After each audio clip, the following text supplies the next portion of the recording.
Srinivasarao ACCL జిల్లా నాయకుడిని. జిల్లాలో నేను జిల్లా సెక్రటరీని ఏసీసీఎల్లో. తర్వాత మన తాడికొండ నియోజకవర్గంలో సుశీర్త మేడం గారు అత్యధిక మెజార్టీతో గెలవబోతుంది. శుభాకాంక్షలు చెప్తున్నాను. తర్వాత గుంటూరు రజనమ్మ గారు కూడా జగన్మోహన్ రెడ్డి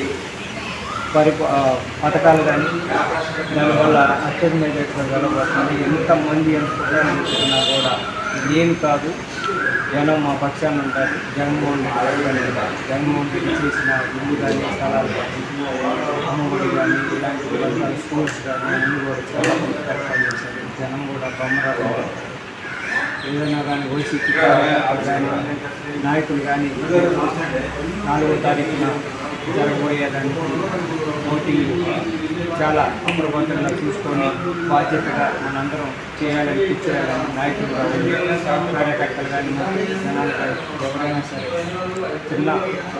పిల్లలు కానీ పిల్లలు కానీ ఎవరైనా సరే జగన్మోహన్ రెడ్డిని అప్రమత్తం ఉన్న 4వ తారీఖున అందరూ కూడా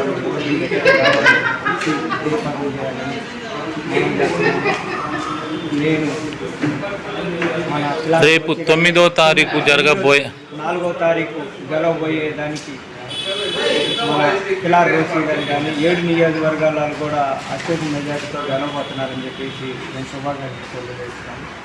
రేపు 9వ తారీఖు వైజాగ్లో ప్రమాణ స్వీకారానికి ప్రతి ఒక్కరు వైసీపీ నాయకులందరూ వైసీపీ నాయకులు కూడా 9వ తారీఖు చిన్న పెద్ద మన జగన్మోహన్ రెడ్డి ప్రమాణం స్వీకారం 9వ తారీఖు కూడా అప్రమత్తమయ్యి అందరూ కూడా దీపాలు చేయాలని చెప్పేసి జగన్మోహన్ రెడ్డి చేసిన అభివృద్ధి కార్యక్రమం ఎంతోమంది పొద్దుతున్నారు.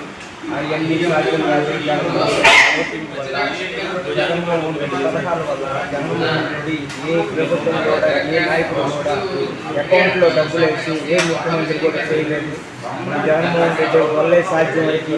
జగన్మోహన్ రెడ్డి వస్తేనే ఇవన్నీ సాధ్యమైందని చెప్పేసి జగన్మోహన్ రెడ్డి చెప్పడం జరిగింది. అదే నాయకులు కూడా అదే మన నాయకత్వం కూడా కార్యకర్తలు కానీ మన అన్ని నాయకులు కానీ మొత్తం ఎవరైనా సరే 4వ తారీఖున అందరూ మన ఓటింగ్ దగ్గరికి వెళ్ళాలి.